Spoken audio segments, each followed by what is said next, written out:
অব্র, প্রতিদিন অফিসে লেট করে আসার কারণ কি বলো আমাকে? এটা কি তোমার নিজের অফিস যে যখন খুশি আসবে? সরি ম্যাম, বউয়ের স্বপ্ন দেখতে দেখতে লেট করে ফেলেছি। আমার কি দোষ বলুন? Shut up. এটা কি তোমার ফাজলামি করার জায়গা নাকি? আজ একটা জরুরি মিটিং আছে আর তুমি এত লেট। এখনো ফাইল ঠিক করা বাকি আছে। এই তোমার দায়িত্ব? ভয় নেই ম্যাডাম, আমার দায়িত্ব আমি সঠিকভাবে পালন করব। 10 মিনিটে সব কাজ সেরে ফেলবো, নো টেনশন।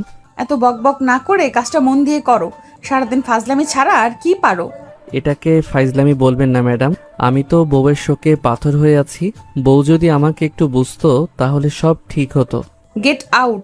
এখানে কেউ তোমার বউয়ের গল্প শুনতে আসে নাই। তোমার জন্য দেখছি আমার চাকরিটা যাবে। তুমি ভুলে যাচ্ছ আমি এই কোম্পানির ম্যানেজার, আমার একটা দায়িত্ব আছে। তোমার জন্য যদি আমাকে কথা শুনতে হয় তাহলে তোমাকে ছাড়বো না কিন্তু। ধরে রাখুন না, আমি কি বারণ করেছি একবারও? এই বেয়াদব, কি বিড়বিড় করছো? যা বলার জোরে বলো, না হলে চলে যাও এখান থেকে। আমার মাথা নষ্ট করো না। নীলার চোখে তখন রাগের আগুন জ্বলছে। ঠোঁট কামড়ে নিজেকে শান্ত রাখার চেষ্টা করলেও ভিতরে ভিতরে সে যেন ফেটে পড়ার উপক্রম। আর ঠিক তখনই অব্র তার স্বভাবসুলভ দুষ্ট হাসিটা মুখে ঝুলিয়ে একটু সামনে এগিয়ে আসে, যেন ইচ্ছা করিয়ে আগুনে ঘি ঢালতে চাই সে।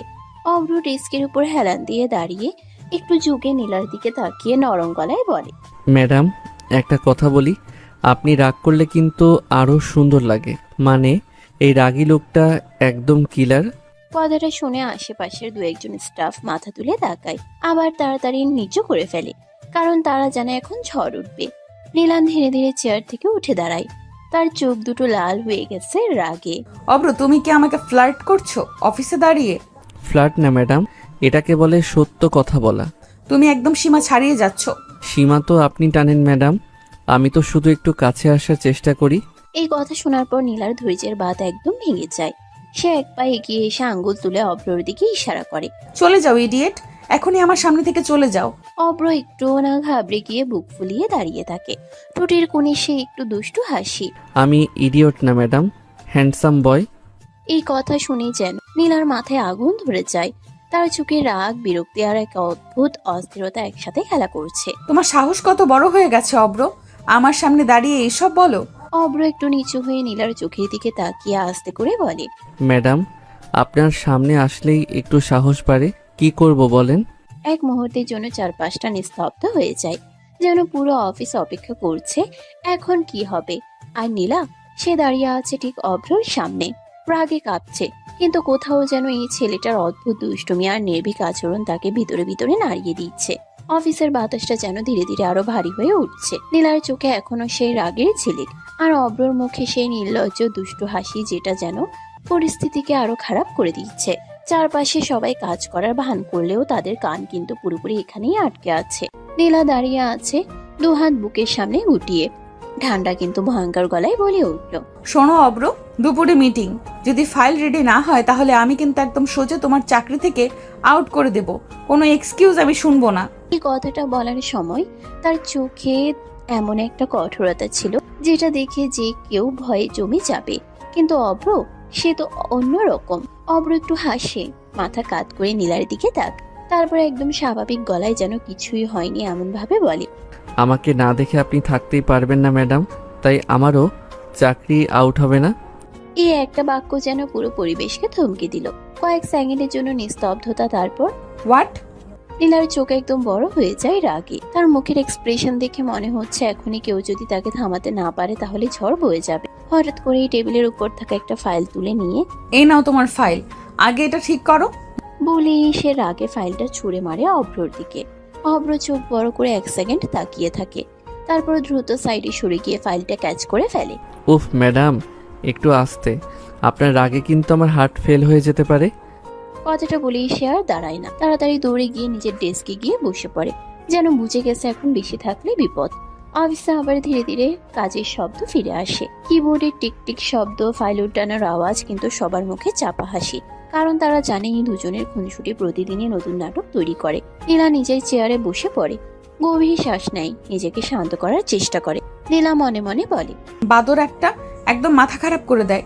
কিন্তু তার ঠোঁটের কোণে অজান্তে হালকা একটা হাসি খেলে যায়, যেটা সে নিজেও বুঝতে পারে না। আর অব্র নিজের ডেস্কে বসে ফাইল খুলে কাজ শুরু করলেও মাঝে মধ্যে চোখ তুলে চুপি চুপি নীলার দিকে তাকাচ্ছে। যেন এই রাগী মেয়েটার প্রতিটা এক্সপ্রেশন সে মনে গেঁথে রাখতে চায়। অফিসের সবাই এখন কাজে মন দিয়েছে, কিন্তু অব্রের মনে চলছে অন্য কিছু। সময়টা ধীরে ধীরে দুপুরের দিকে গড়াতে থাকে। অফিসের ভিতরে সবাই ব্যস্ত, কিন্তু একটা অদৃশ্য চাপ যেন এখনো ঘুরে বেড়াচ্ছে। মিটিং এর চাপ, কাজের চাপ, আর তার মাঝে অব্র সত্যি অবিশ্বাস্য দ্রুততায় সব ফাইল গুছিয়ে ফেলে, যেন তার দুষ্টুমির আড়ালে লুকিয়ে আছে একদম পারফেক্ট একজন কর্মী। ফাইলগুলো সুন্দর করে সাজিয়ে নিয়ে একবার নিজের শার্টটা ঠিক করে তারপর গভীর শ্বাস নিয়ে নীলার কেবিনের সামনে গিয়ে দাঁড়ায়। নীলার দরজার সামনে। এসো। ভেতর থেকে ঠান্ডা গম্ভীর একটা গলা ভেসে আসে। অব্র দরজা খুলে ভেতরে ঢুকে ধীরে ধীরে এগিয়ে এসে নীলার টেবিলের সামনে দাঁড়ায়। তার চোখে আজ আর আগের মতো শুধু দুষ্টুমি নেই, একটু অন্যরকম কিছু আছে, গভীর কিছু। ম্যাডাম, আপনার ফাইল সব রেডি। নীলা কোনো কথা না বলে ফাইলটা নেয়, চোখ নামিয়ে একে একে সব পেজ চেক করতে থাকে। তার মুখে এখনো সেই কঠোরতা। কাজের সময় সে একদম অন্য মানুষ, কিন্তু অব্র সে দাঁড়িয়ে আছে ঠিক তার সামনে, আর তার চোখ আটকে গেছে নীলার উপর। নীলার কপালে পড়ে থাকা হালকা চুপ, চোখের নিচে ক্লান্তির ছাপ, ঠোঁটের সেই চাপা শক্ত ভাব। সবকিছু যেন অব্র একদম মন দিয়ে দেখছে, যেন প্রতিটা ছোট ছোট জিনিস তার চোখ এড়িয়ে যাচ্ছে না। নীলা হঠাৎই বুঝতে পারে অব্র তাকিয়ে আছে। সে ফাইল থেকে চোখ না তুলেই বলে ওঠে, কি দেখো? কিছু না। নীলা এবার চোখ তুলে সরাসরি তাকায় অব্রর দিকে। তার দৃষ্টি কঠিন। এভাবে তাকাবে না অব্র। আমার চোখ আমি দেখব, তাতে আপনার কি? এই একটাই বাক্য আবার যেন আগুনে ঘি ঢেলে দেয়। নীলার চোখে রাগের আগুন জ্বলে ওঠে। সে ফাইলটা টেবিলে রেখে সোজা হয়ে বসে। তুমি ভুলে যাচ্ছ অব্র, আমি তোমার সিনিয়র, তারপর এই কোম্পানির ম্যানেজার। তুমি তাতে কি? নীলা একটু থমকে যায়, যেন এই জবাবটা সে আশা করেনি। অব্র আস্তে করে খুব শান্ত গলায় বলে, আমার ভালো লাগে তাই দেখব। কেবিনের ভেতরে হঠাৎ করে এক অদ্ভুত নীরবতা নেমে আসে। এই যেন শুধু কথা নয়, এর মধ্যে লুকিয়ে আছে অন্য কিছু, এমন কিছু যেটা নীলা বুঝতে চাইলেও বুঝতে পারছে না। নীলার বুকের ভেতরটা কেমন যেন অস্থির হয়ে ওঠে। সে চোখ সরিয়ে নেয়, কিন্তু কেন যেন নিজের ভেতরের এই অজানা অনুভূতিটাকে সে মানতে চায় না। সীমা ছাড়িয়ে যাচ্ছ অব্র। সীমা না পার হলে তো আপনার কাছে আসাই হতো না ম্যাডাম। নীলা এবার একদম চুপ হয়ে যায়। তার হাতের আঙ্গুলগুলো টেবিলের উপর ধীরে ধীরে চাপ দিচ্ছে। সে রাগ করছে নাকি অন্য কিছু লুকোচ্ছে তা বোঝা যাচ্ছে না। আর অব্র সে দাঁড়িয়ে আছে ঠিক আগের মতোই, কিন্তু তার চোখে আজ একটা অন্যরকম জেদ। এই খেলাটা শুধু মজা না, এর পেছনে কিছু আছে, কিছু গভীর। কেবিনের ভেতরে সে অদ্ভুত নীরবতা কয়েক সেকেন্ড স্থায়ী হয়। তারপর হঠাৎ করেই নীলা নিজেকে গুছিয়ে নেয়, যেন নিজের ভেতরের অস্থিরতাকে জোর করে চেপে ধরে আবার আগে সেই কড়া কঠিন ম্যানেজারে ফিরে আসে। সে ফাইলটা বন্ধ করে টেবিলে রেখে একদম অফিসিয়াল টোনে বলে উঠল, শোনো অব্র, আজ বস আসবে না, পুরো দায়িত্ব আমাকে সামলাতে হবে, তাই কোনো নাটক করবে না, বুঝেছো? আজ আমি একদম মুডে নেই। অভ্র তার কথা শুনে ঠোঁটের কোণে হালকা হাসি টানে, যেন এই কড়া কথাগুলো তার কাছে একদমই গুরুত্ব পাচ্ছে না। আমি কি অভিনেতা নাকি ম্যাডাম যে নাটক করব? এই একটাই কথা, আর তাতেই যেন নীলার ধৈর্য শেষ হয়ে যায়। সে হঠাৎ করেই চেয়ার থেকে উঠে দাঁড়ায়, চোখে আগুন, মুখে রাগের ঝড়, আর একদম তেড়ে আসা অভ্রর দিকে। তোমার সমস্যা কি বলো তো? সবকিছু নিয়ে মজা করতে হবে? অভ্র এক পাও পেছায় না, বরং স্থির হয়ে দাঁড়িয়ে থাকে। তার চোখে সেই অদ্ভুত নির্ভীকতা। নীলা তার একদম সামনে এসে দাঁড়াতেই হঠাৎ করে অভ্র তার হাতটা ধরে ফেলে। অব্র, হাত ছাড়ো। কিন্তু অভ্র ছাড়ে না, বরং হালকা টানে তাকে নিজের কাছে নিয়ে আসে, এতটাই কাছে যে দুজনের শ্বাস একে অপরের গায়ে লাগছে। এক মুহূর্ত দুজনেই চোখে চোখ, তারপর অভ্র খুব হঠাৎ করেই ঝুঁকে পড়ে। নীলার ঠোঁটে এক মুহূর্তের জন্য চুমু ছুঁয়ে দেয়। সবকিছু যেন এক সেকেন্ডের জন্য থেমে যায়, সময়, বাতাস, শব্দ সব। অভ্র ধীরে ধীরে সরে এসে একদম স্বাভাবিক গলায় বলে, আরে ম্যাডাম, এত রাগ ভালো না, হাই প্রেশার হয়ে যাবে কিন্তু। এই কথাটা যেন আগুনে পেট্রোল ঢেলে দিল। নীলার চোখ একদম লাল হয়ে যায়। সে হতভম্ব, অবাক আর রাগে ফেটে পড়ছে। অব্রর, তোমার সাহস কিভাবে হলো? তুমি আমাকে... তার কথা যেন আটকে যাচ্ছে, রাগে, অপমানে আর অজানা এক অনুভূতিতে। Get out! এক্ষুনি আমার কেবিন থেকে বের হয়ে যাও, না হলে আমি সত্যিই তোমাকে চাকরি থেকে বের করে দিব। অব্র এক মুহূর্ত তার দিকে তাকিয়ে থাকে। এবার তার চোখেও একটু গম্ভীরতা, কিন্তু ঠোঁটের কোণে সে হালকা দুষ্টু হাসি এখনো আছে। ঠিক আছে ম্যাডাম, যাচ্ছি, কিন্তু একটা কথা মনে রাখবেন, আপনি যত রাগ করবেন আমি ততই কাছে আসব। বলেই সে ঘুরে দরজার দিকে হাঁটা দেয়। আর নীলা সে দাঁড়িয়ে থাকে ঠিক জায়গায়, নিঃশ্বাস ভারী হয়ে আসছে, বুক উঠানামা করছে দ্রুত। আর রাগ কমছে না, বরং আরো বাড়ছে। এই ছেলেটা একদম পাগল, সীমা জানে না। কিন্তু কোথাও খুব গভীরে তার হৃদয়টা অদ্ভুতভাবে কেঁপে উঠেছে, যেটা সে কোনোভাবেই স্বীকার করতে চায় না। কেবিনে সেই ঘটনার পর পুরো অফিসে যেন অদ্ভুত একটা চাপা উত্তেজনা ছড়িয়ে পড়ে। কেউ কিছু জানে না, কিন্তু সবাই বুঝতে পারে কিছু একটা হয়েছে, বড় কিছু। নীলা নিজের রাগটা জোর করে চেপে রেখে আবার কাজে মন দেয়, কারণ আজকের দিনটা তার জন্য খুব গুরুত্বপূর্ণ। বস না থাকায় পুরো দায়িত্ব তার কাঁধে, আর একটা ভুল মানেই সব শেষ। অন্যদিকে অব্র, সে নিজের ডেস্কে বসে কাজ করলেও তার চোখে সেই একই আত্মবিশ্বাস, যেন কিছুই হয়নি। কিন্তু মাঝে মাঝে তার ঠোঁটের কোণে হালকা হাসি ফুটে উঠছে, যেন সে জানে সে যা করেছে সেটা ভুল না। দুপুর গড়িয়ে আসে, সময় হয়ে যায় মিটিং এর। নীলা দ্রুত ফাইলগুলো গুছিয়ে নেয়, তারপর স্টাফদের নির্দেশ দেয় সবকিছু প্রস্তুত রাখতে। সবাই শুনুন, আমরা রেস্টুরেন্টে যাচ্ছি, আজ সেখানেই মিটিং হবে। কেউ কোনো ভুল করবে না, সবকিছু পারফেক্ট চাই। তার গলায় সেই আগের কঠোরতা, কিন্তু চোখে এক ফোঁটা ক্লান্তি লুকিয়ে আছে। অব্র গাড়ির পাশে দাঁড়িয়ে এক হাতে ফাইল, অন্য হাতে মোবাইল ঘোরাচ্ছে। Madam ready? নীলা কোনো উত্তর দেয় না, সোজা গিয়ে গাড়িতে উঠে বসে। অব্র হালকা হাসে, তারপর সেও উঠে বসে। গাড়ি ধীরে ধীরে অফিস ছেড়ে বেরিয়ে পড়ে। গাড়ির ভেতরে এক অদ্ভুত নীরবতা, কেউ কোনো কথা বলছে না। বাইরে শহরের কোলাহল, ভেতরে নিঃশব্দ টানা পড়েন। অব্র মাঝে মাঝে চুপি চুপি তাকাচ্ছে নীলার দিকে, আর নীলা জানালা দিয়ে বাইরে তাকিয়ে আছে, যেন সেই মুহূর্তটাকে এড়িয়ে যেতে চায়। কিছুক্ষণের মধ্যেই তারা রেস্টুরেন্টে পৌঁছে যায়। ভেতরে ঢুকে সুন্দর একটা প্রাইভেট সিটে বসে পড়ে। চারপাশে হালকা আলো, নরম মিউজিক, পরিবেশটা একদম প্রফেশনাল, আবার একটু আরামদায়কও। নীলা ফাইলগুলো টেবিলে সাজিয়ে নেয়, চোখে আবার সেই ফোকাস। ঠিক তখনই রেস্টুরেন্টের দরজা দিয়ে ঢুকে আসে বিদেশি বায়াররা। সবাই উঠে দাঁড়ায়, নীলা হালকা হাসি দিয়ে এগিয়ে যায়। Hello, welcome. অব্র পাশে দাঁড়িয়ে, এবার সে পুরোপুরি সিরিয়াস, একদম প্রফেশনাল লুক। Good afternoon. এক এক করে সবাই পরিচিত হয়, হ্যান্ডশেক হয়। নীলা আত্মবিশ্বাসী গলায় প্রজেক্টের বিষয়ে ব্রিফ দেয়, আর অব্র তার প্রতিটা কথাকে সাপোর্ট করে। এরপর শুরু হয় আসল মিটিং। ল্যাপটপ ওপেন হয়, স্ক্রিনে প্রেজেন্টেশন ভেসে ওঠে। নীলা প্রথমে কথা শুরু করে, তার গলায় দৃঢ়তা, চোখে আত্মবিশ্বাস। সে প্রতিটা পয়েন্ট পরিষ্কারভাবে বুঝিয়ে দেয়। তারপর অব্র এগিয়ে আসে, সে একদম স্মুথ ভাবে প্রেজেন্টেশন চালিয়ে নেয়। তার কথার ধরন, বোঝানোর স্টাইল, সবকিছুতে একটা আলাদা ছাড়। দুজনে একসাথে যেন পারফেক্ট টিম। একজন যেখানে শেষ করছে, অন্যজন সেখান থেকেই শুরু করছে। কেউ বুঝতেই পারছে না এই দুজনের মধ্যে কিছুক্ষণ আগেই কত বড় ঝড় বয়ে গেছে। বিদেশি বায়াররা একে অপরের দিকে তাকিয়ে মাথা নাড়ে, তাদের চোখে সন্তুষ্টির ছাপ স্পষ্ট। মিটিংটা ধীরে ধীরে জমে ওঠে, আর নীলা, সে এক মুহূর্তের জন্য অব্রর দিকে তাকায়। অব্রও তাকায় তার দিকে। দুজনের চোখে চোখ পড়ে। একটা ছোট মুহূর্ত, যেখানে রাগ নেই, শুধু একটা অদ্ভুত বোঝাপড়া। মিটিং এর ভেতরে তখন এক ধরনের চাপা উত্তেজনা। সবাই অপেক্ষা করছে শেষ সিদ্ধান্তটা কি হবে। এই প্রজেক্টটা তাদের হাতে আসবে, নাকি আবারও হাতছাড়া হয়ে যাবে।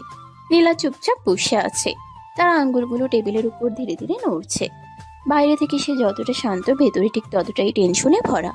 অব্র পাশে বসে, কিন্তু তার চোখে সেই বিশ্বাস এখনো অটুট। মাঝে মাঝে সে হালকা করে নীলার দিকে তাকাচ্ছে, যেন নীরবে বলছে সব ঠিক হবে। ঠিক তখনই বিদেশি বায়ারদের মধ্যে একজন সামনে ঝুঁকে হালকা হাসি দিয়ে বলে উঠল, আপনাদের প্রেজেন্টেশন আমাদের খুব পছন্দ হয়েছে। আমরা আপনাদের সাথে কাজ করতে আগ্রহী। এই কথাটা যেন পুরো পরিবেশটাই বদলে দিল। নীলার চোখ এক মুহূর্তের জন্য বড় হয়ে যায়, তারপর ধীরে ধীরে তার মুখে ফুটে ওঠে স্বস্তির হাসি। অব্র হালকা করে হাসে, চোখ নামিয়ে আবার তুলে সরাসরি নীলার দিকে তাকায়। দুজনের চোখে চোখ পড়ে, কোনো কথা নেই, কিন্তু সেই দৃষ্টিতেই যেন বলা হয়ে যায়, আমরা পেরে গেছি। থ্যাংক ইউ, আমরা আমাদের বেস্টটা দেওয়ার চেষ্টা করব। You will not regret. বায়াররা খুশি হয়ে হেসে ওঠে। পরিবেশটা এখন অনেক হালকা। তারপর হঠাৎই বায়ারদের একজন বলে ওঠে, আজ রাতে আমরা একটা ডিনারের আয়োজন করেছি, আপনাদের দুইজনকে ইনভাইট করেছি। নীলা একটু থেমে যায়, তার মাথায় দ্রুত ঘুরতে থাকে কাজ, সময়, অফিস। সে ভদ্রভাবে কিছু বলতে যাচ্ছিল, কিন্তু অব্র আগে বলে ফেলে, ইটস আওয়ার প্লেজার। নীলা চোখ ঘুরিয়ে তাকায় অব্রর দিকে, কিন্তু এখন আর না বলার উপায় নেই। সে হালকা হাসি দিয়ে মাথা নাড়ে। শিওর, আমরা আসবো। মিটিং শেষ হয়, সবাই একে অপরের সাথে হাত মিলিয়ে বিদায় নেয়।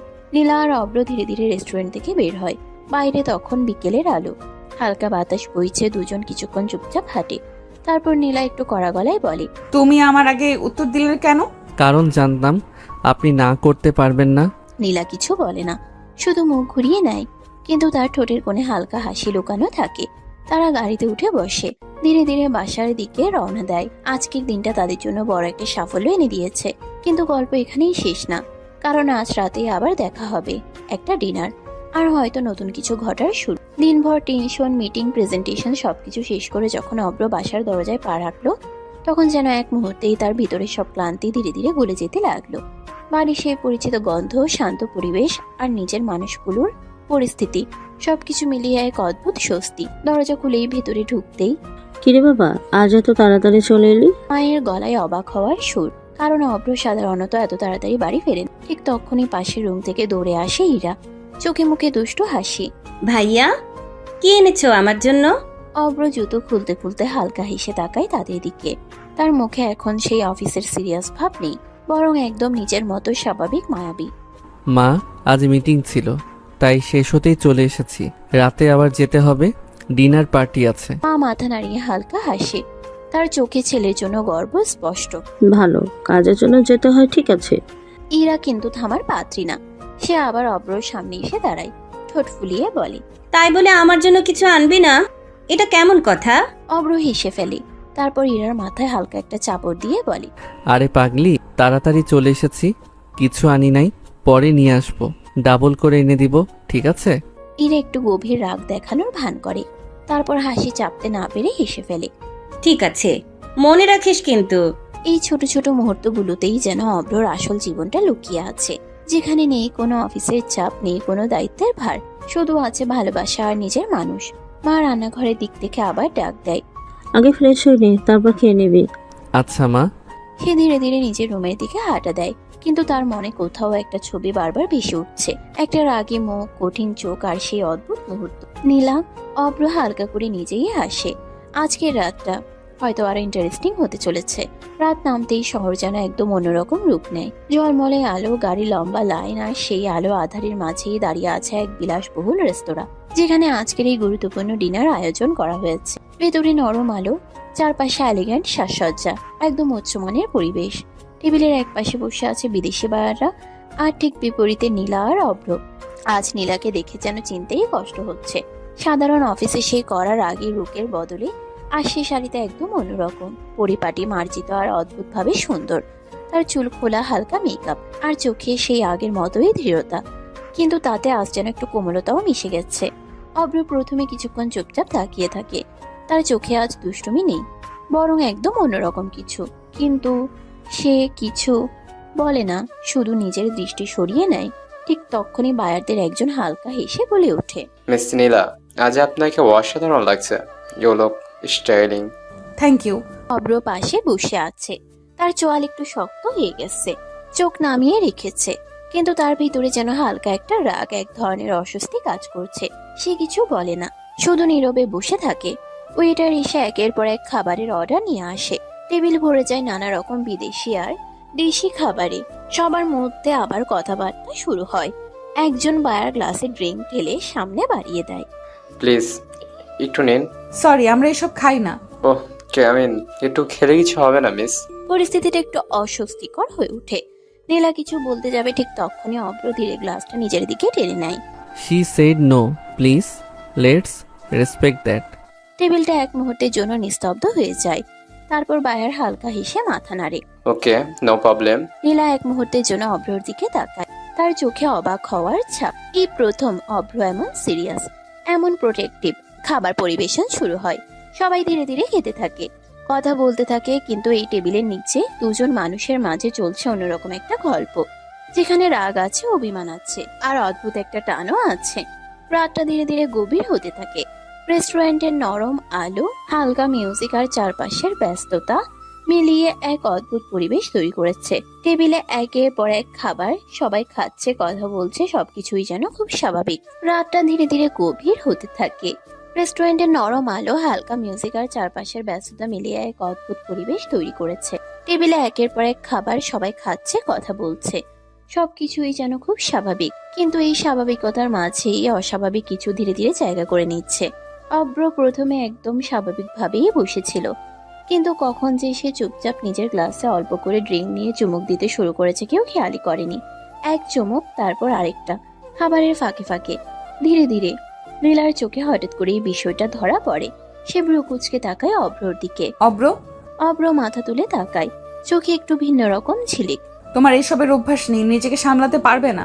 অভ্র হালকা হাসে, তারপর একটু ঝুঁকে নীলার কানের কাছে মুখ নিয়ে যায়। তার গলার স্বর নিচু একটু ভারী। আমি সামলে নেব। এই কাছাকাছি আসাটা, এই গলার স্বর, নীলার বুকের ভেতরটা কেমন যেন কেঁপে ওঠে। সে দ্রুত সরে যায়, চারপাশে তাকায় কেউ দেখলো কিনা। কিন্তু অভ্র থামে না, সে আবার গ্লাসে চুমুক দেয়, একটু একটু করে কথা বলতে বলতে, খেতে খেতে। সে বুঝতেই পারে না কতটা হয়ে গেছে। সময় গড়িয়ে যায়, অবশেষে ডিনার শেষ হয়। বায়াররা খুশি মুখে উঠে দাঁড়ায়।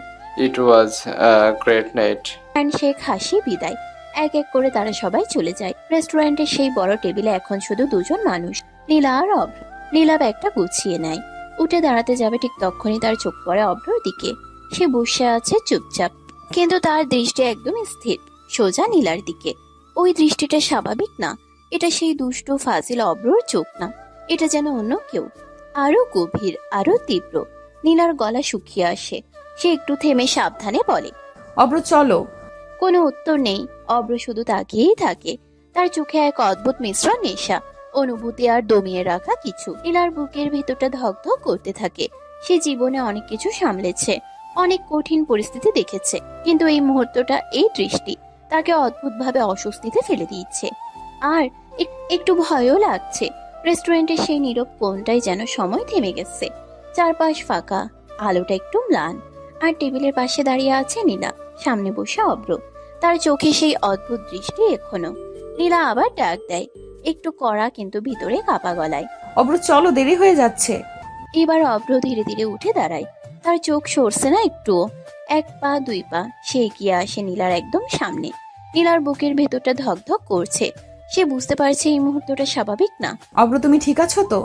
কথাটি শেষ হওয়ার আগে অভ্র হঠাৎ করে তার হাতটা ধরে ফেলে, তারপর এক টানে কাছে নিয়ে আসে। নীলা অবাক হয়ে তাকিয়ে থাকে, আর পরের মুহূর্তেই অভ্র তার খুব কাছে ঝুঁকে পড়ে, তার কপালে ঠোঁট ছুঁয়ে দেয়, একটা দীর্ঘ ভারী শ্বাস ফেলে। নীলা একদম স্তব্ধ। সে কিছু বলার আগেই অভ্র এবার একটু কাছে আসে, কিন্তু এবার নীলা হালকা জোরে তাকে ঠেলে দেয়। অব্র স্টপ, তুমি হুঁশে নেই। তার গলায় ভয়, অস্বস্তি আর এক ধরনের অজানা কাঁপুনি। অভ্র কয়েক সেকেন্ড চুপ করে থাকে, তার চোখে তখনও সেই নেশা, কিন্তু নীলার ভয়টা এবার তার চোখে পড়ে। হঠাৎ করে অভ্র এক পা পেছনে সরে যায়, দু হাত মাথায় দিয়ে দাঁড়িয়ে পড়ে। আমি ঠিক আছি। তার গলায় এবার আগে সেই দুষ্টুমি নেই, বরং এক ধরনের অস্থিরতা। নীলা ধীরে ধীরে শ্বাস নেয়, নিজেকে সামলায়। সে একটু নরম গলায় বলে, চলো বাসায় যাই। অভ্র আর কিছু বলে না, শুধু মাথা নিচু করে দাঁড়িয়ে থাকে। নীলা অভ্রের হাত ধরে টেনে তাকে গাড়িতে বসিয়ে দিবে। নীলাও পাশে গিয়ে বসে। ড্রাইভার গাড়ি চালাতে শুরু করে দিল। অভ্রের চোখে এখনো নেশা, সে তাকিয়ে আছে নীলার দিকে। শাড়ি পরা অবস্থায় তাকে আকর্ষণীয় লাগছে। অভ্র কিছুতেই সামলাতে পারছে না নিজেকে। সে হাত বাড়িয়ে নীলার কোমর স্পর্শ করে। নীলা কেঁপে উঠে অভ্রের দিকে তাকাতেই অভ্র একটানে নীলাকে তার কোলে বসিয়ে কিস করতে লাগলো। নীলা অবাকের চরম পর্যায়ে পৌঁছে গেছে। অভ্র সামনের পর্দাটা টান দিয়ে নামিয়ে দিল। ড্রাইভার নিজেও হা হয়ে গেছে অভ্রের কাণ্ডে। অভ্র পাগলের মতো কিস করতে করতে সারা শরীরে হাত দিয়ে স্পর্শ করতে লাগলো। নীলা কোনো মতে নিজেকে ছাড়িয়ে বলল, অব্র কি করছো তুমি বুঝতে পারছো? মাথা খারাপ হয়ে গেছে নাকি? মাথা কেন খারাপ হবে? আমি তো মারছি না, আদর করছি। তোমার মাথা খারাপ হয়ে গেছে, কি বলছো সেটাও বুঝতে পারছো না।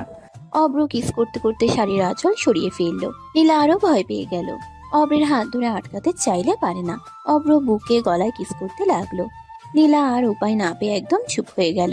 সে জানে অভ্রের সাথে পারবে না, এমনিতেই ছেলে মানুষ, তার উপর নেশা করেছে। অভ্রের শক্তি দ্বিগুণ হয়ে গেছে, বুঝাই যাচ্ছে। অভ্র আস্তে আস্তে নিজেই নিস্তেজ হয়ে নীলার বুকে ঢলে পড়ে। নীলা এবার একটু হাফ ছাড়লো, অভ্রকে শুয়ে দিল সিটে, তারপর নিজের শাড়ি ঠিক করে নিল। এই অবস্থায় আর অভ্রের বাড়ি নিয়ে গেল না, তার নিজের বাড়িতে নিয়ে আসলো।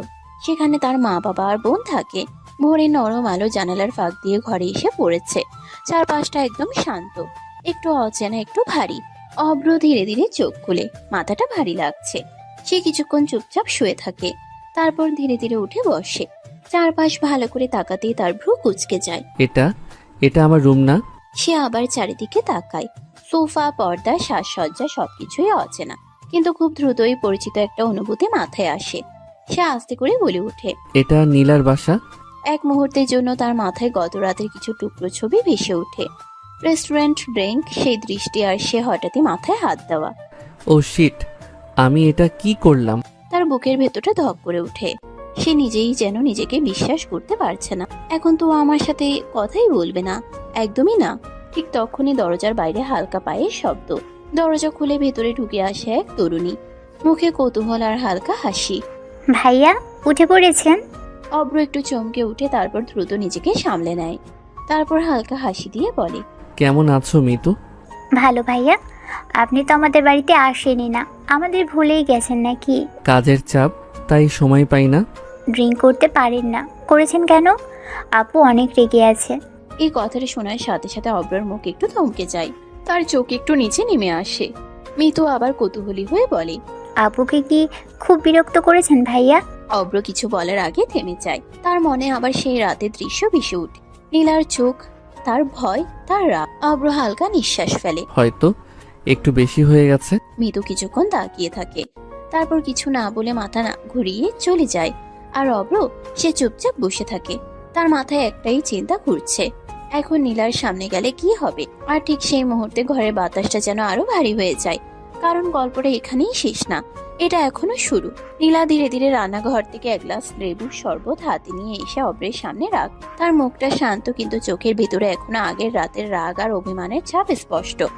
অব্র এক মুহূর্তে চুপ করে তাকিয়ে থাকলো গ্লাসটার দিকে, তারপর ধীরে ধীরে বলল, কাল রাতের জন্য আমি সত্যিই সরি নীলা।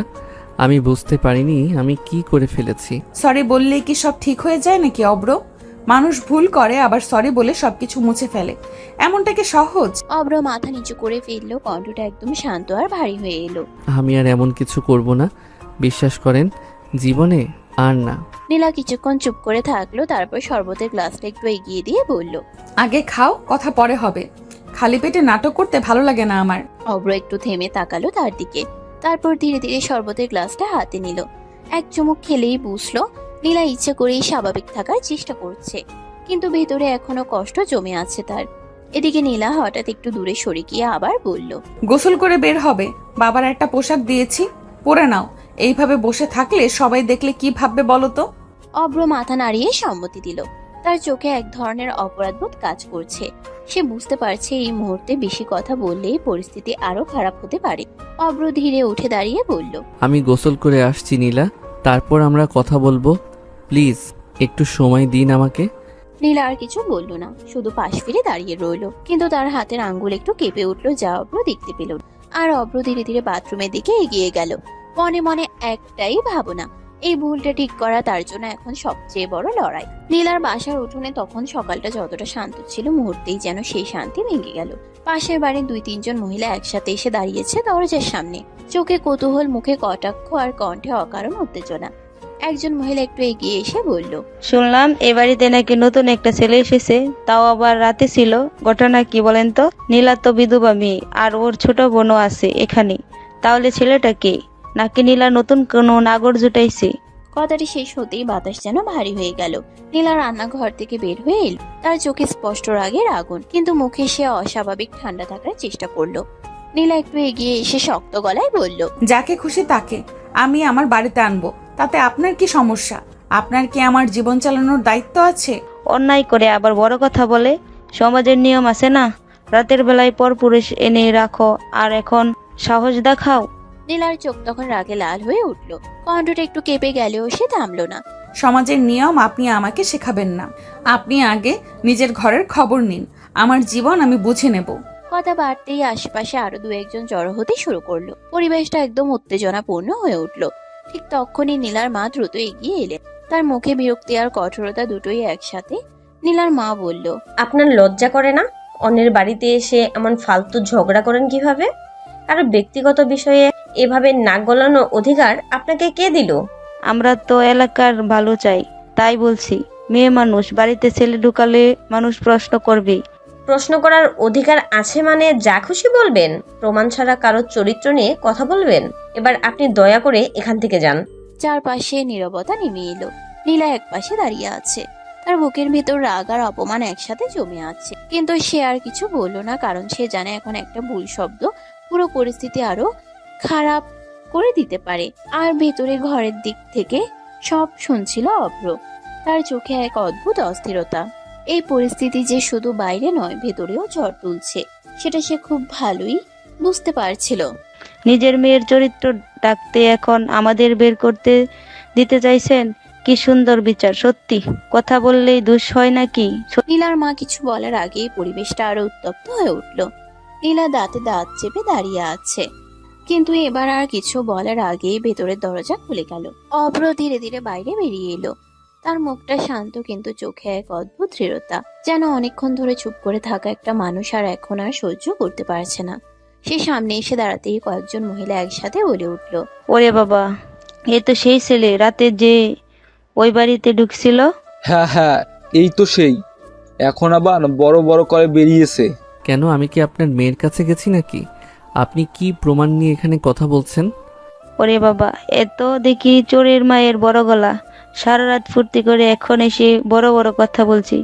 এই কথাটা শুনতেই নীলা চোখ বন্ধ করে ফেলল, যেন অপমানটা সরাসরি তার বুকে এসে লাগলো। নীলার মা সামনে এগিয়ে এলেন, কিন্তু এবার অব্র আর চুপ রইল না। তার কণ্ঠটা আগের চেয়ে আরো কঠিন হয়ে উঠল। আপনি যা খুশি ভাবতে পারেন, কিন্তু ভিত্তিহীন কথা বলে কারোর সম্মান নষ্ট করার অধিকার আপনার নেই। আমি এই বাড়িতে এসেছি ব্যক্তিগত অধিকারে, আর যদি সত্যি কোনো সমস্যা থাকে তাহলে প্রমাণ নিয়ে আসুন। শুধু কথা দিয়ে কাউকে ছোট করা যায় না। চারপাশে কয়েক মুহূর্ত নীরবতা নেমে এলো। মহিলারা একে অপরের দিকে তাকাতে লাগলো, কিন্তু কেউ আর আগের মতো জোরে কথা বলতে পারছে না। মহিলার কটাক্ষ তখনও থামেনি, বরং অব্র সামনে এসে দাঁড়াতেই সে আরো সাহস পেয়ে গেল। মহিলা চোখ ছোট করে তীক্ষ্ণ গলায় বলল, কি অধিকারে তুমি এসেছো এখানে, তাও আবার এত রাতে? এটা কি ব্যক্তিগত বাড়ি না কি তোমার নিজের জায়গা? চারপাশে কয়েকজন মহিলা ফিসফিস করতে লাগলো। কেউ কেউ অবিশ্বাসে তাকিয়ে আছে, কেউ আবার কৌতূহলে। অব্র একদম শান্তভাবে দাঁড়িয়ে রইল। তার চোখে কোনো ভয় নেই, বরং এক ধরনের দৃঢ় আত্মবিশ্বাস। একটু থেমে সে পরিষ্কার গলায় বলল, কারণ নীলা আমার স্ত্রী। একটা মুহূর্ত যেন পুরো উঠোন থেমে গেল, বাতাস পর্যন্ত থমকে গেছে মনে হলো। অব্র আবার একই শান্ত স্বরে বলল, দুই পরিবারের সম্মতিতেই আমাদের বিয়ে হয়েছে। আমি এখানে আমার স্ত্রীর কাছে এসেছি। মহিলারা একসাথে বিস্মিত হয়ে উঠল।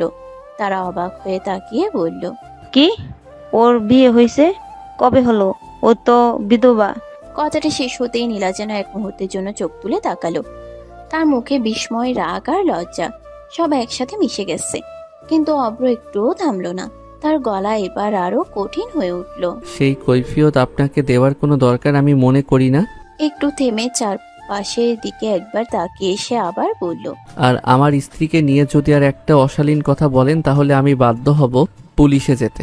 সম্মান নষ্ট করার অধিকার কারো নেই। এই কথার পর উঠোনে এক অদ্ভুত নীরবতা নেমে এলো। মহিলারা এবার আর আগের মতো জোরে কথা বলতে পারছে না। কেউ কেউ মুখ নামিয়ে ফেললেও কেউ আবার ধীরে ধীরে পিছিয়ে যেতে লাগলো। নীলা তখন অব্রর দিকে তাকিয়ে আছে।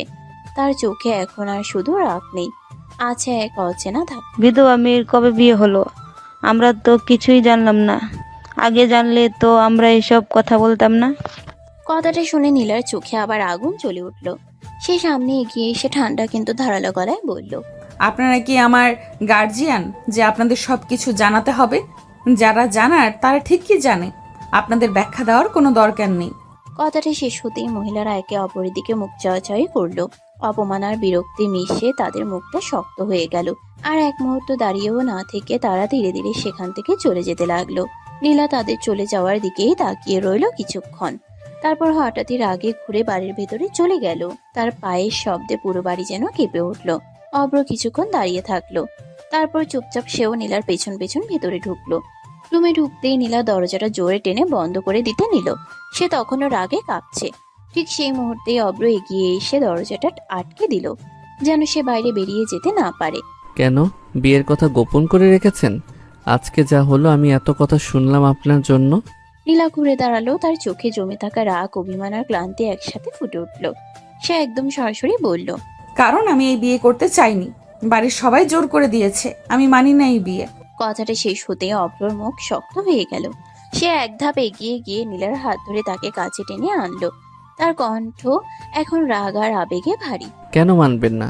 আপনি বুঝেন না আমি আপনাকে কতটা ভালোবাসি? নীলা চোখ তুলে তাকালো, কিন্তু তার চোখে কোনো নরমতা নেই, শুধু ব্যথা আর সত্য। সে ধীরে ধীরে বলল, আমি এখনো আমার আগের স্বামীকে ভালোবাসি এবং তার জায়গা কেউ নিতে পারবে না। অব্র নীলার কথাটা শোনার পর এক মুহূর্তের জন্য থমকে গেল। তার চোখে জমে থাকা কষ্টটা হঠাৎ রাগে রূপ নিল। সে দাঁতে দাঁত চেপে নীলার দিকে এগিয়ে এলো। কণ্ঠ ভারী হয়ে উঠল। কেন আপনি এমন বলছেন নীলা? আমার ভালোবাসা কি আপনার চোখে পড়ে না? আপনি কি বুঝতে পারেন না আমি কতটা পাগল হয়ে গেছি আপনার জন্য? নীলা মাথা ঘুরিয়ে সরিয়ে নিল। চোখে বিরক্তি আর অস্থিরতা মিশে আছে। নীলা বলে, আমি কিছুই দেখতে চাই না অব্র, তোমার কোনো অনুভূতি, কোনো কথা, কিছুই না। কথাটা শোনার পর অব্র আর নিজেকে ধরে রাখতে পারল না। সে আরো কাছে এসে দাঁড়ালো। কণ্ঠটা এবার ভেঙে বের হলো। আপনি বারবার আমাকে দূরে ঠেলে দিচ্ছেন, কিন্তু আমি কি এত সহজে চলে যেতে পারি? আমি আপনাকে ছাড়া কিছু ভাবতেই পারি না। ছাড়ো আমাকে, আমি এটা চাই না। অব্র থেমে গেল।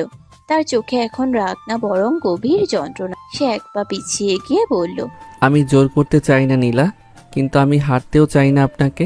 শুধু একবার আমাকে বোঝার চেষ্টা করুন। ঘরের ভেতর হঠাৎ নিস্তব্ধতা নেমে এলো। দুজনেই একে অপরের দিকে তাকিয়ে আছে। একজন ভালোবাসায় ভেঙে পড়া, আরেকজন অতীতের বন্ধনে আটকে থাকা। আর সেই নীরবতার মধ্যে সম্পর্কটা যেন আরো জটিল হয়ে উঠলো ভালোবাসা আর অভিমানের মাঝখানে দাঁড়িয়ে। রুমের ভেতরের ভারী নীরবতা ভাঙলো হঠাৎ করেই মিতুর ডাক শুনে। মিতু দরজার বাইরে দাঁড়িয়ে বলল, আপু ভাইয়া খেতে আসুন, মা ডাকছে সবাইকে। এক মুহূর্তেই পরিবেশটা বদলে গেল। নীলা মাথা ঘুরিয়ে অন্যদিকে তাকিয়ে রইল। আর অব্র ধীরে ধীরে নিজের জামা ঠিক করতে শুরু করলো। তার মুখে এখন আর আগের মতো রাগ নেই, বরং এক ধরনের ক্লান্ত সিদ্ধান্তের ছাপ। নীলা তাকিয়ে জিজ্ঞেস করলো, কি হলো? কিছু না, আমি বাড়ি চলে যাব। খাবে না? ইচ্ছে করছে না। আমার উপর রেগে কি লাভ? আমি কি মনের বিরুদ্ধে কিছু করতে চাই না? এই কথাটা শুনে অব্র ধীরে ধীরে নীলার দিকে এগিয়ে এলো। তার চোখে এবার কোনো রাগ নেই, শুধু গভীর এক অভিমান আর ভালোবাসার টান। সে নরম কিন্তু ভারী কণ্ঠে বলল, আমি রাগ করিনি নীলা, আমি শুধু বুঝতে চাই আমি আপনার জীবনে কোথায় দাঁড়িয়ে আছি। আর একটা কথা, আমি আপনার পিছু ছাড়বো না ম্যাডাম। নীলা কিছু বলার আগেই অব্র গড়ে দরজার দিকে এগিয়ে গেল। তার পায়ের শব্দ ধীরে ধীরে দূরে মিলিয়ে যেতে লাগলো।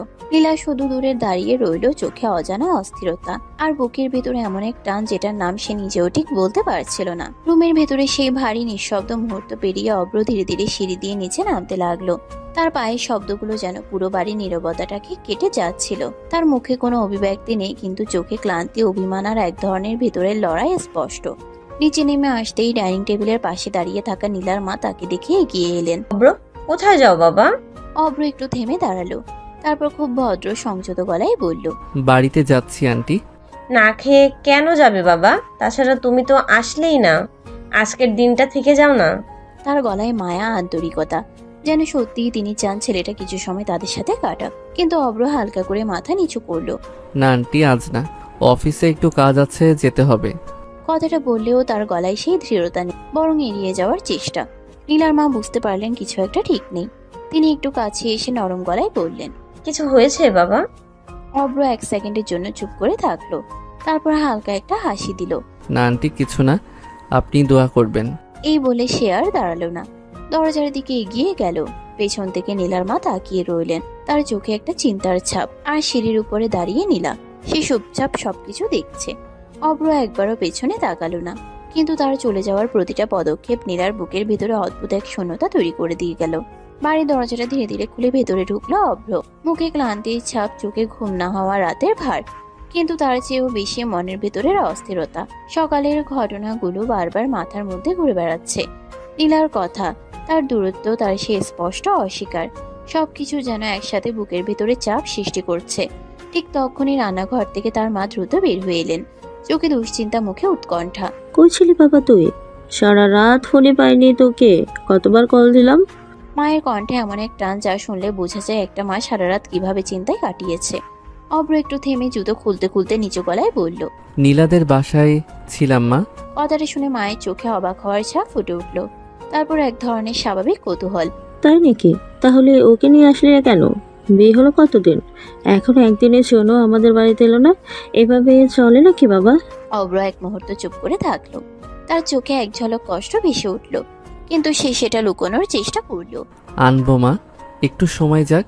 তার গলায় এক ধরনের আশা, আবার এক ধরনের অনিশ্চয়তাও। মা ধীরে ধীরে তার দিকে তাকিয়ে থাকলেন, যেন ছেলের ভেতরের অস্থিরতাটা বুঝতে পারছেন।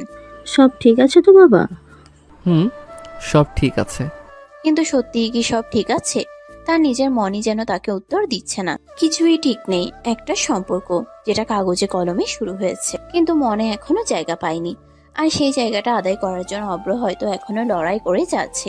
চুপচাপ একা ফ্রেশ হয়ে ধীরে ধীরে ডাইনিং টেবিলের দিকে এগিয়ে এলো অব্র। মুখে পানি দিয়ে এলেও ভেতরের ক্লান্তি আর অস্থিরতা এখনো কাটেনি। চোখের নিচে হালকা দাগ, কিন্তু সে স্বাভাবিক থাকার চেষ্টা করছে। ডাইনিং টেবিলে ইতিমধ্যেই বসে আছেন তার মা, বাবা আর ছোট বোন ইরা। সকালের খাবারের গরম ভাব উঠছে, কিন্তু আজ যেন সেই পরিচিত পারিবারিক উষ্ণতাটাও একটু চাপা পড়ে আছে। অব্র চুপচাপ গিয়ে চেয়ার টেনে বসে প্লেটে খাবার নেয়। কিছুক্ষণ নীরবতা, শুধু চামচের হালকা শব্দ। তারপর অব্রর বাবা গলা খাকারি দিয়ে বললেন, অফিস কেমন চলছে? ভালো চলছে। ছোট্ট একটা উত্তর, কিন্তু তাতে যেন অনেক কিছুই লুকানো। বাবা একটু গভীরভাবে তার দিকে তাকালেন, তারপর ধীরে ধীরে বললেন, তোমার পছন্দ মতো বিয়ে দিলাম, কিন্তু বউকে এখনো বাড়ি আনতে পারছো না। সে কি এই বিয়ে চাইছে না? কথাটা শুনে অব্রর হাত এক মুহূর্তের জন্য থেমে গেল। ইরাও খাওয়া থামিয়ে তাকিয়ে আছে, মায়ের চোখেও চিন্তার ছাপ। বাবা আবার বললেন, যদি তাই হয় তাহলে জোর করার কোনো মানে হয় না বাবা। সম্পর্ক জোর করে টেকে না। এই কথাটা যেন সরাসরি অব্রর বুকে গিয়ে লাগে। সে ধীরে ধীরে মাথা তুলে বাবার দিকে তাকায়। তার চোখে এবার এক ধরনের যে দৃঢ়তা। কিছু করার নাই বাবা, আস্তে আস্তে সব ঠিক হবে। তবুও আমি ওকে ছাড়তে পারবো না। টেবিলে আবার নীরবতা নেমে আসে। বাবা কিছুক্ষণ চুপ করে তাকিয়ে থাকেন, যেন ছেলের চোখে কিছু খুঁজছেন। মা নিঃশব্দে দীর্ঘশ্বাস ফেলেন, আর ইরা চুপচাপ ভাইয়ের দিকে তাকিয়ে থাকে।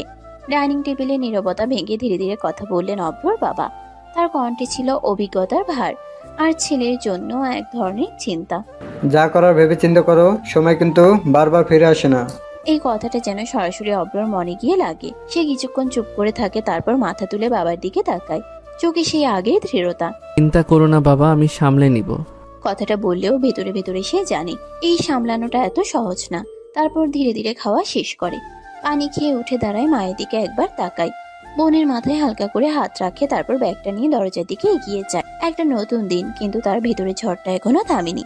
অফিসের সামনে গাড়ি থামাতে আবার সেই পরিচিত ব্যস্ততা, লোকজন আসছে যাচ্ছে। অব্র ধীরে ধীরে ভেতরে ঢোকে, ঠিক তখনই তার সহকর্মী রাতুল সামনে এসে দাঁড়ায়, মুখে তার চিরচেনা হাসি। কি ভাই, আজ এত লেট? শ্বশুর বাড়ি গেছিলাম। ধুর ভাই, মজা করো না। সত্যি তো বললাম, বিশ্বাস না করলে আমার কি দোষ? রাতুল আবার হেসে মাথা নাড়ে। তার কাছে এটা এখনো একটা মজা।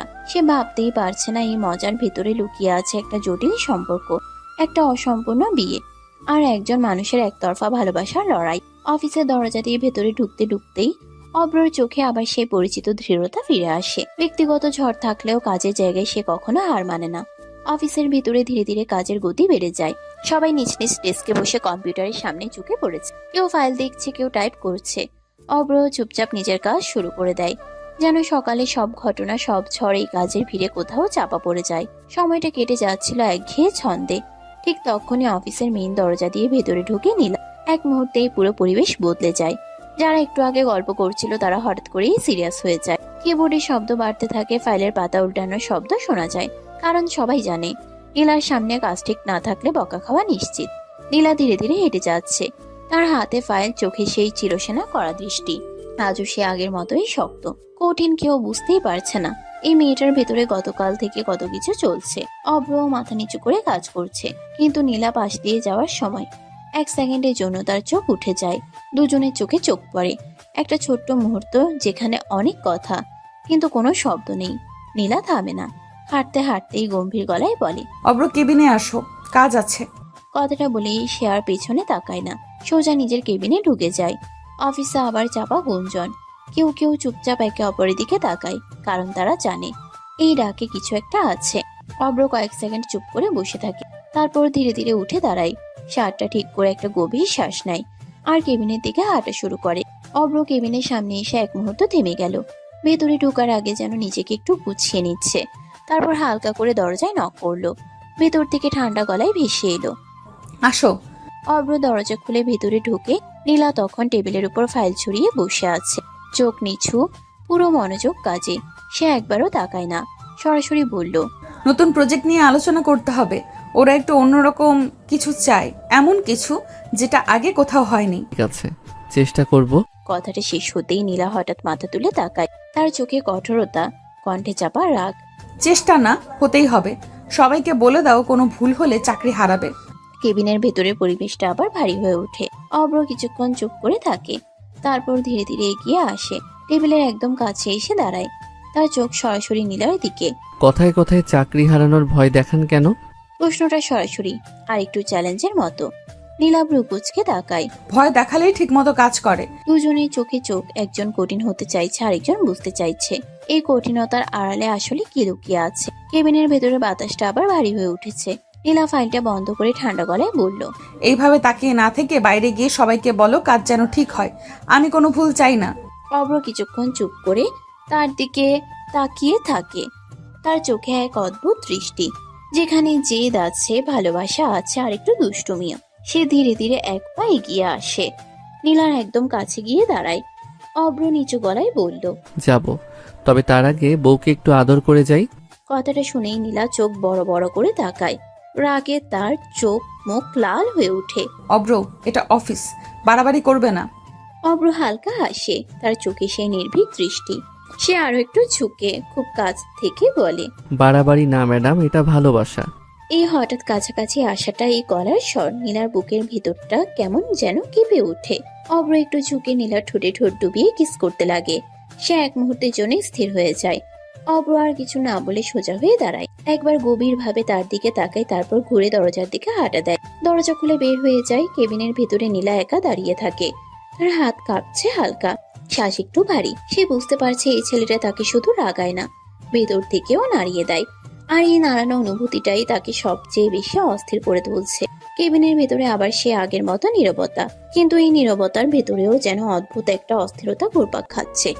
নীলা নিজের চেয়ারটায় বসে ফাইলের পেজ উল্টাচ্ছে, চেষ্টা করছে পুরো মনটা কাজে লাগাতে, কিন্তু বারবার তার মনটা অন্যদিকে সরে যাচ্ছে। ঠিক তখনই দরজায় হালকা নক। আসো। একজন মেয়ে স্টাফ ভেতরে ঢুকে আসে, হাতে একটা ফাইল, মুখে হালকা নার্ভাস ভাব। এই ফাইলটা একটু দেখবেন? নীলা মাথা নাড়িয়ে ফাইলটা নেয়, চোখ নামিয়ে মন দিয়ে দেখতে শুরু করে। সবকিছু যেন আবার স্বাভাবিক হয়ে আসছিল, কিন্তু হঠাৎই মেয়েটা একটু দ্বিধা নিয়ে সামনে দাঁড়িয়ে থেকে বলে উঠল, ম্যাডাম, আপনার ঠোঁটে কি হয়েছে? এই একটা প্রশ্নেই নীলার বুক ধক করে উঠল। তার হাতের ফাইলটা এক সেকেন্ডের জন্য থেমে গেল। মনে পড়ে গেল একটু আগে সে মুহূর্ত, অভ্র, তার হঠাৎ করে কাছে আসা। নীলা দ্রুত নিজেকে সামলে নেয়, চোখ নামিয়ে স্বাভাবিক গলায় বলে, কিছু না, একটু চুলকেছি। মেয়েটা কিন্তু পুরোপুরি বিশ্বাস করতে পারলো না। সে একটু তাকিয়ে থেকে আবার বলে, কিন্তু ম্যাডাম, মনে হচ্ছে কেউ কামড় দিয়েছে। এই কথাটা শুনতেই নীলার মুখ লাল হয়ে ওঠে। লজ্জা, রাগ আর অস্বস্তি একসাথে কাজ করে। সে হঠাৎই চোখ তুলে তাকায়, কড়া গলায় বলে, তোমার কাজকে সব খেয়াল করা। সরি ম্যাডাম, আমি আসলে। ফাইলটা ঠিক করে নিয়ে আসো, তারপর কথা বলো। মেয়েটা আর এক মুহূর্তও দাঁড়ায় না, তাড়াতাড়ি ফাইল নিয়ে বের হয়ে যায়। কেবিনের দরজা বন্ধ হয়ে যায়। নীলা একা বসে থাকে, ধীরে ধীরে হাত তুলে নিজের ঠোঁটে ছোঁয়ায়। একটা অদ্ভুত অনুভূতি, রাগ, লজ্জা আর কোথাও যেন অজানা কাঁপুনি। সে চোখ বন্ধ করে ফেলে, মনে মনে বলে, এই ছেলেটা আমাকে পাগল করে দেবে। কিন্তু সত্যিটা হলো, সে যতই নিজেকে দূরে রাখতে চায়, অব্র ততই তার ভেতরে জায়গা করে নিচ্ছে। অফিসের ব্যস্ততা ধীরে ধীরে একটু কমে এসেছে। ঘুরিয়ে কাটা লাঞ্চ টাইমে পৌঁছাতেই সবাই একে একে নিজের কাজ থামিয়ে খাবারের কথা ভাবতে শুরু করেছে। কিন্তু নীলার কেবিনে এখনো কাজের চাপ। সে ফাইলের উপর ঝুঁকে আছে, যেন নিজের মনটাকেও কাজের মধ্যে ডুবিয়ে রাখতে চাইছে। ঠিক তখনই দরজায় হালকা নক। আসো। দরজা খুলে ভিতরে ঢুকে অভ্র, মুখে সেই পরিচিত হালকা হাসি, কিন্তু চোখে আজও সেই জেদি টান। সে একদম সামনে এসে দাঁড়িয়ে বলল, চলুন খাবো। খাও, আমি কি তোমার মুখ বেঁধে রাখছি? বউয়ের সাথে খাবো। এই কথাটা শুনতেই নীলা চোখ তুলে তাকায়, রাগে তার দৃষ্টি কড়া হয়ে যায়। মেজাজ গরম করো না অব্র, কেউ শুনলে কিন্তু খুন করে ফেলবে। আমার কথা না শুনলে কিন্তু মাইক নিয়ে সবাইকে বলে দিব। ভয় দেখাচ্ছ? আমি ভয় দেখাই না, সত্যি বলছি। জনের চোখে চোখ, একটা অদ্ভুত টানা পড়েন। শেষে নীলা বিরক্ত হয়ে চেয়ার থেকে উঠে দাঁড়ায়। বাইরে যেতে পারবে না, রুমে খাবার দিতে বলো। অব্র ঠোঁটের কোণে হালকা হাসি টানে। সে জানে এটা না, এটা তার নিজের মতো করে। হ্যাঁ, আর এই ছোট ছোট জেদ, এই খুনছুটি তাদের সম্পর্কটাকে ধীরে ধীরে অন্য একদিকে নিয়ে যাচ্ছে। নীলার কথা শুনে অব্র আর দেরি করলো না, দরজা খুলে বাইরে বের হয়ে পিয়নকে ডাক দিল। কিছুক্ষণ পরে পিয়ন ট্রে ভর্তি নানান রকম খাবার নিয়ে কেবিনে ঢুকে পড়লো। গরম ভাত, কারি, স্যালাড, সব সুন্দর করে সাজা। পিয়ন খাবারগুলো টেবিলে রেখে চুপচাপ বের হয়ে গেল। অব্র দরজার দিকে এগিয়ে গিয়ে ধীরে ধীরে দরজাটা বন্ধ করে দিল। তারপর একটুখানি থেমে লক করে দিল। ঘরের ভেতরে পরিবেশটা হঠাৎ করে একটু অন্যরকম হয়ে গেল। নীলা অব্র কুচকে তাকালো। দরজা বন্ধ করলে কেন? অব্র কিছু না বলে ধীরে ধীরে তার দিকে এগিয়ে আসে, চোখে সেই দুষ্টু ছিলিক। তারপর একদম কাছে এসে হালকা গলায় বলল। খাইয়ে দিন। এই কথাটা শুনে নীলা একদম হতবাক। সে চোখ বড় বড় করে তাকিয়ে বলল। কি যাতা বলছো এসব? যাতা না, বউয়ের হাতে খেতে চাইছি, বাসর করতে তো চাইছি না। লজ্জা করে না এসব বলতে? বউয়ের সামনে লজ্জা পেলে তো জীবনে বাবা হতে পারবো না। কথাটা শুনে নীলা একদম থমকে যায়। রাগ, লজ্জা, অস্বস্তি সব একসাথে এসে তাকে আটকে দেয়। সে মুখ ঘুরিয়ে নেয়, কিন্তু তার কান লাল হয়ে উঠেছে। অব্র চুপচাপ দাঁড়িয়ে তার প্রতিক্রিয়া দেখছে। তার চোখে এখন শুধু দুষ্টুমি না, আছে অপেক্ষা, একটা ছোট্ট স্বীকারোক্তির অপেক্ষা, যেটা নীলা এখনো দিতে রাজি না। নীলা আর কথা বাড়ায় না। সে জানে এই দরজা বন্ধ থাকা অবস্থাটা বেশিক্ষণ চললে অফিসের ভেতর ভুল বোঝাবুঝি তৈরি হতে পারে। আর সে কখনোই চায় না নিজের ইমেজ বা পরিবেশ অযথা জটিল হোক। চুপচাপ উঠে গিয়ে হাত ধুয়ে নিল। পানির শব্দটা কেবিনে হালকা প্রতিধ্বনি তুলল। তারপর সে টেবিলের পাশে এসে দাঁড়ালো। অব্র বসে আছে ঠিক তার সামনে। নীলা একদম নিয়ন্ত্রিত ভঙ্গিতে খাবার তুলে দিতে শুরু করলো, একের পর এক লোকমা। আর অব্র সে এক মুহূর্তও দেরি না করে খেতে শুরু করলো। কিন্তু তার চোখ সবসময় নীলার মুখেই আটকে আছে। মাঝে মাঝে সে নীলার আঙ্গুলের উপর হালকা করে ঠোঁট ছুঁয়ে দিচ্ছে। ছোট্ট একটা চুমু, আবার খাচ্ছে, আবার চুমু। নীলা একবার চোখ কুঁচকে তাকায়। রাগে চোখ আগুনের মতো হয়ে যায়। কিন্তু অব্রের কাছে সেটা যেন কোনো প্রতিক্রিয়াই না, বরং সে আরো স্বাভাবিকভাবে খেতে থাকে। তার মধ্যে কোনো ভয় নেই, নেই কোনো দ্বিধা, শুধু আছে নিজের মতো করে ভালোবাসার এক জেদি প্রকাশ। অব্র হালকা গলায় বলল। আপনি খান। আগে তুমি খেয়ে বিদায় হও, কেউ দেখলে কি হবে? অব্র থেমে যায় না। সে ধীরে ধীরে মাথা তুলে নীলার দিকে তাকায়। তার চোখে এক অদ্ভুত নিশ্চয়তা। তারপর খুব শান্ত গলায় বলে। কিছু হবে না, সবাই জানবে আমার একটা বউ আছে। এই কথাটা যেন নীলার ভিতরে দেয়ালে ধাক্কা দেয়। সে কিছু বলতে গিয়েও থেমে যায়, কারণ এই বউ শব্দটা শুধু পরিচয় না, এটা অব্রের দৃষ্টিতে একটা অধিকার, একটা দাবি আর এক অদ্ভুত ভালোবাসার স্বীকারক। নীলা মুখ ঘুরিয়ে নেয়, কিন্তু এবার আর আগের মতো শক্ত থাকতে পারে না। তার চোখের ভেতর অজান্তে একটা নরমতা এসে পড়ে। আর অব্র তখনও চুপচাপ খেয়ে যাচ্ছে, যেন এই মুহূর্তটাই তার জন্য সবচেয়ে স্বাভাবিক পৃথিবী। অফিস ক্যান্টিনে তখন লাঞ্চের ভিড়। টেবিলগুলোতে হালকা হইচই, চায়ের কাপের শব্দ আর স্টাফদের অকারণ আড্ডা। এক কোণে বসে আছে সেই মেয়ে স্টাফ। প্লেটে খাবার নিয়ে বসলেও তার মন যেন খাবারে নেই।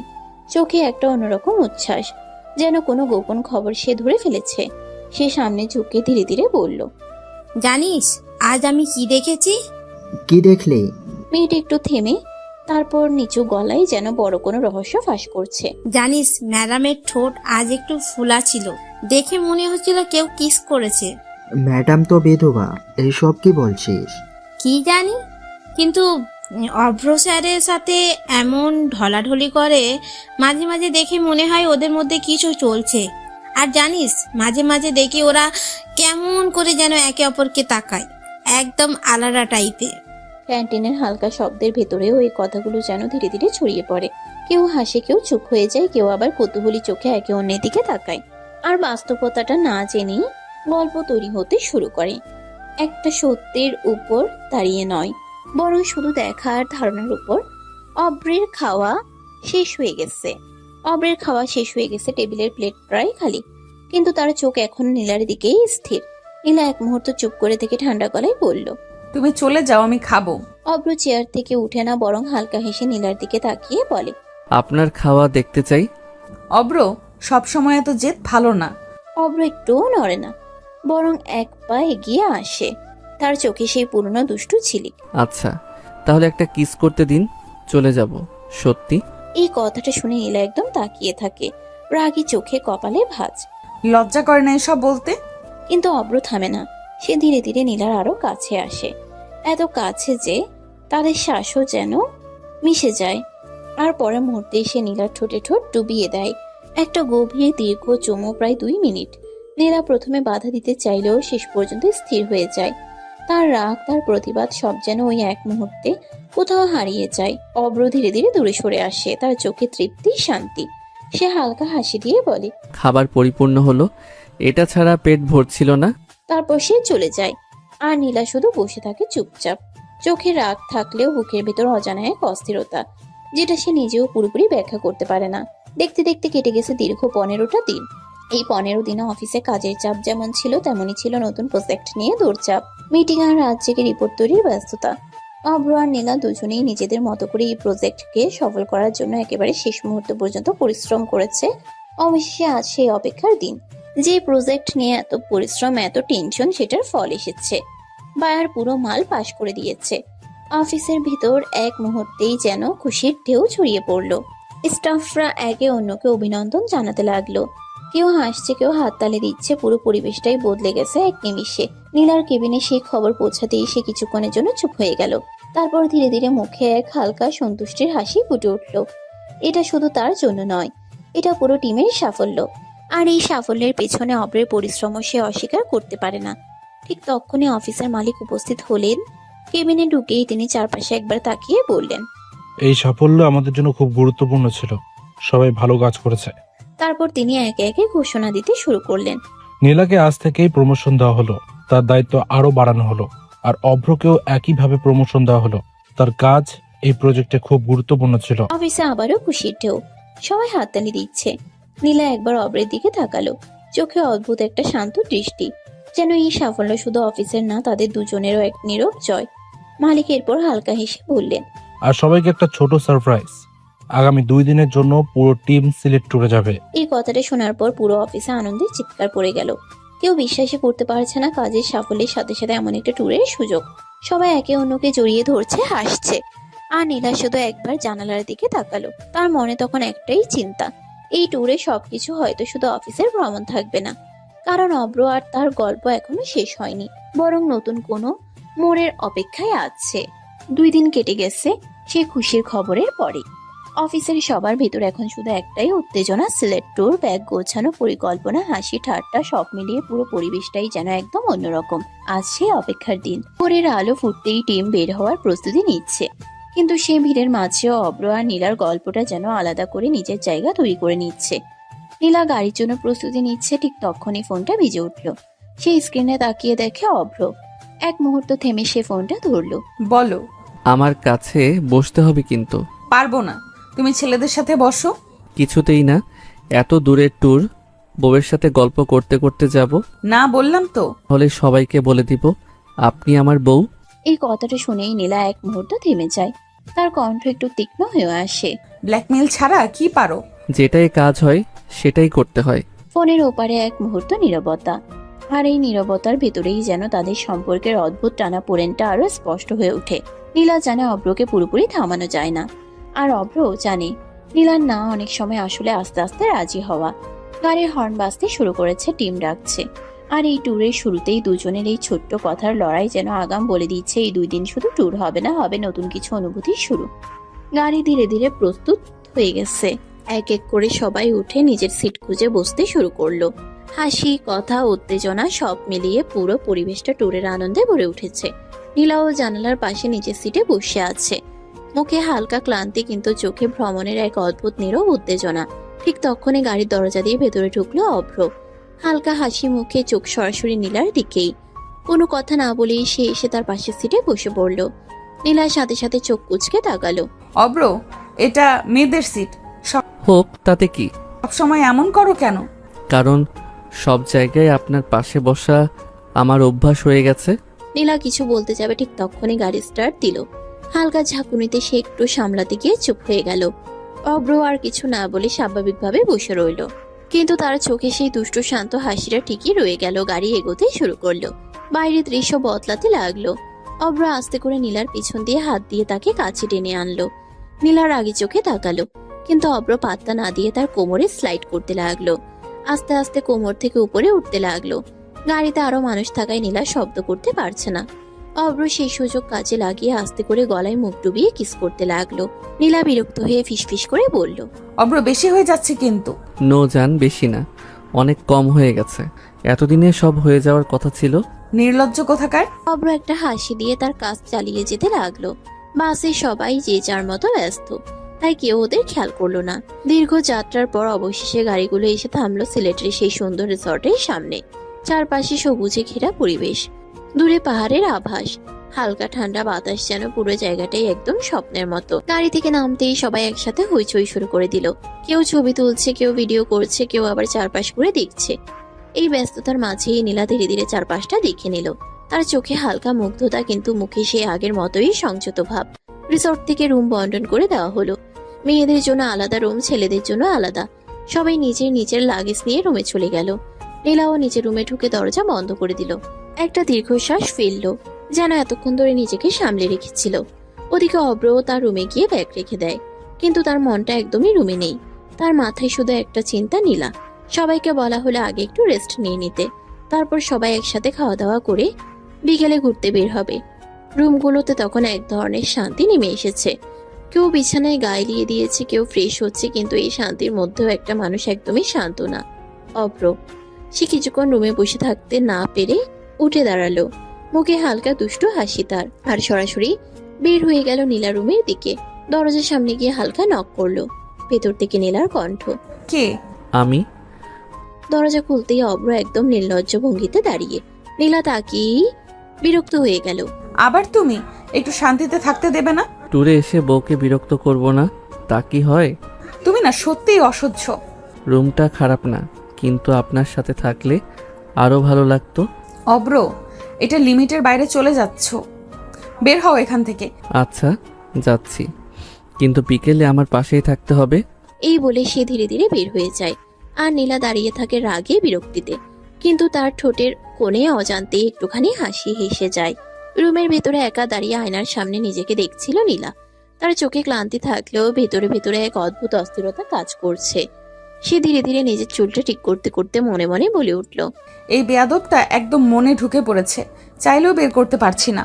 কথাটা বলেই সে নিজেই একটু থেমে গেল। মুখে বিরক্তির ছাপ আনলেও ভেতরে কোথাও যেন একটা নরম অনুভূতি জন্ম নিচ্ছে, যেটাকে সে মানতে চায় না, স্বীকার করতে চায় না। কিছুক্ষণ পর ফ্রেশ হয়ে রুম থেকে বের হয়ে এলো নীলা। বাইরে তখন সবাই একসাথে খাওয়া দাওয়া শেষ করে ঘুরতে বের হয়েছে। রিসর্টের চারপাশে সবুজের মাঝে হালকা বাতাস বইছে। সবাই হাসছে, ছবি তুলছে, গল্প করছে। ঠিক তখনই হঠাৎ করে কেউ তার হাতটা ধরে টেনে নিল। নীলা চমকে তাকিয়ে দেখলো অভ্র। সে কোনো কিছু বুঝে ওঠার আগেই তাকে একটু দূরে নিয়ে এলো, একটা তুলনামূলক নিরিবিলি জায়গায়। নীলা হাত ছাড়ানোর চেষ্টা করে রাগে বলল, অব্র, কি করছো? কেউ দেখবে। আরে বউ, বিয়ের পর প্রথম ট্যুর, একদম হানিমুন ফিল হচ্ছে। একটা লাথি মারবো কিন্তু। স্বামীকে লাথি দিলে কিন্তু জান্নাত পাবেন না ম্যাডাম। এই কথাটা শুনে নীলা চুপ করে গেল এক মুহূর্ত, তারপর মুখ ঘুরিয়ে অন্যদিকে তাকালো। কিন্তু তার ঠোঁটের কোণে অজান্তে একটা চাপা হাসি ফুটে উঠল। এই ঝগড়া, এই খুনছুটি, সবকিছুর মাঝেই তাদের দূরত্বটা যেন একটু একটু করে কমে আসছে। নীলা যতই নিজেকে দূরে রাখতে চায়, অব্র ততই কাছে চলে আসে। আর এই কাছাকাছিটাই একসময় হয়তো তার নিজের কাছেও অস্বীকার করা কঠিন হয়ে যাবে। রাত নেমে এসেছে পুরো রিসর্টে। চারপাশ নিস্তব্ধ, শুধু দূরে কোথাও ঝিঝি পোকার ডাক আর হালকা বাতাসের শব্দ। সবাই সারাদিনের ক্লান্তিতে খাওয়া শেষ করে যার যার রুমে গিয়ে শুয়ে পড়েছে। পুরো পরিবেশটা শান্ত, কিন্তু কিছু অনুভূতি কখনোই শান্ত থাকে না। নীলা নিজের রুমে বসে আছে, আলোটা মৃদু। তার চোখে ঘুম নেই, মনে বারবার ঘুরছে দিনের ঘটনাগুলো, অভ্র, তার কথা, তার দুষ্টুমি। ঠিক তখনই দরজায় হালকা নখ। নীলা চমকে উঠে তাকায়। ধীরে ধীরে দরজার কাছে গিয়ে খুলতেই সে দেখে অভ্র। নীলা অবাক হয়ে যায়, সাথে সাথে দরজা আটকাতে যায়। অব্র, কি করছো? সবাই আছে, কেউ দেখলে কি হবে? কিন্তু অভ্র দ্রুত ভেতরে ঢুকে পড়ে, দরজাটা আস্তে করে বন্ধ করে দেয়। ঘরের ভেতরে দুজন, নীরবতা। অভ্র ধীরে ধীরে নীলার দিকে এগিয়ে আসে। তার চোখে আজ অন্যরকম কিছু, শুধু দুষ্টুমি না, গভীর একটা অনুভূতি। সে খুব কাছে এসে নিচু গলায় বলল, আপনাকে একটু কাছে পেতে চাই, প্লিজ, বাধা দিবেন না। নীলা কিছু বলতে গিয়েও থেমে যায়। তার বুকের ভেতরটা কেঁপে উঠছে। সে চোখ নামিয়ে নেয়। এই না বলার শক্তিটা আজ যেন তার নেই। অভ্র ধীরে তার হাতটা ধরে। কোনো জোর নেই, শুধু অপেক্ষা, শুধু অনুমতি। নীলা চোখ বন্ধ করে ফেলে এক মুহূর্তের জন্য। এই নীরব সম্মতিটুকুই যথেষ্ট ছিল। অভ্র ধীরে তাকে কাছে টেনে নেয়, তারপর কপালে একটা চুমু রাখে। বাইরে রাত আরো গভীর হয়। ভেতরে দুইটা হৃদয় ধীরে ধীরে দূরত্ব কমাতে শুরু করে। কোনো তাড়াহুড়ো নেই, কোনো জোর নেই, শুধু অনুভূতির ধীর নীরব প্রবাহ। অভ্র নীলার ঠোঁটে ঠোঁট ডুবিয়ে কিস করতে লাগলো, তারপর কোলে করে বিছানায় শুয়ে আদর করতে লাগলো। আর এই আদর সারা রাত চলতে লাগলো। সকালটা ধীরে ধীরে জেগে উঠছে। রিসোর্টের চারপাশে নরম রোদ পড়েছে। পাখির ডাক, হালকা কুয়াশা সরছে। সবাই একে একে ঘুম থেকে উঠছে। কেউ বারান্দায় দাঁড়িয়ে চা খাচ্ছে, কেউ আবার নিচে ঘুরতে বের হয়েছে। এই সময়েই নীলার রুমের দরজা আস্তে করে খুলে গেল। ভেতর থেকে বের হলো অভ্র। চুল একটু এলোমেলো, মুখে হালকা ক্লান্তি, কিন্তু চোখে অদ্ভুত এক শান্তি। দুর্ভাগ্য বা সৌভাগ্য, ঠিক সেই সময় করিডোরে কয়েকজন স্টাফ ছিল। তারা অভ্রকে ওই রুম থেকে বের হতে দেখে একদম থমকে যায়। একজন আরেকজনের দিকে তাকায়, চোখে অবাক দৃষ্টি, মুখে চাপা ফিসফাস। ওই তো নীলার রুম থেকে বের হচ্ছে। কাল রাতেও তো, মানে তাহলে? কিছুক্ষণের মধ্যেই এই কথাটা আগুনের মতো ছড়িয়ে পড়ে একজন থেকে আরেকজন। ক্যান্টিনে, লনে, সিঁড়ির পাশে সব জায়গায় একই আলোচনা, নীলা আর অভ্র। এই ফিসফাস এক সময় গিয়ে পৌঁছায় অভ্র আর নীলার কানে। নীলা চুপ হয়ে যায়, তার মুখ শক্ত হয়ে ওঠে। চোখে রাগ, লজ্জা আর অপমান সব একসাথে। সে নিচের দিকে তাকিয়ে থাকে, কিছু বলে না। কিন্তু অভ্র, সে একদম অন্যরকম। কয়েক সেকেন্ড চুপ করে চারপাশের ফিসফাস শোনে, তারপর হঠাৎ করেই দাঁড়িয়ে যায়, চোখে দৃঢ়তা। সে সবার দিকে তাকিয়ে জোরে বলে, সবাই একটু শোনেন। চারপাশে এক মুহূর্তে চুপ হয়ে যায়। সবাই তাকিয়ে আছে, কি বলবে সে। অভ্র একদম স্পষ্ট নির্ভীক গলায় বলে, তো কানাকানি করার কিছু নাই। নীলা আমার স্ত্রী। পবিত্র কালেমা সাক্ষী রেখে আমাদের বিয়ে হয়েছে, তাও আরো 6 মাস আগে।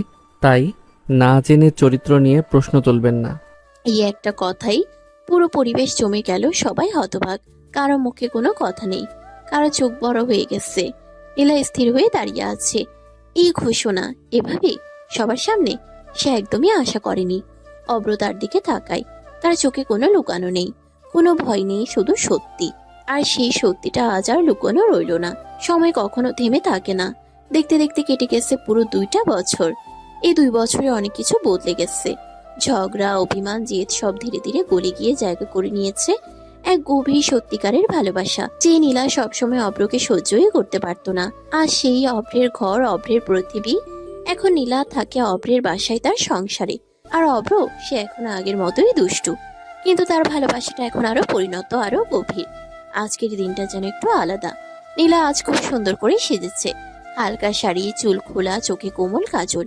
মুখে সেই চেনা করা ভাবটা নেই, বরং আছে শান্তি আর ভালোবাসার এক নরম আভা।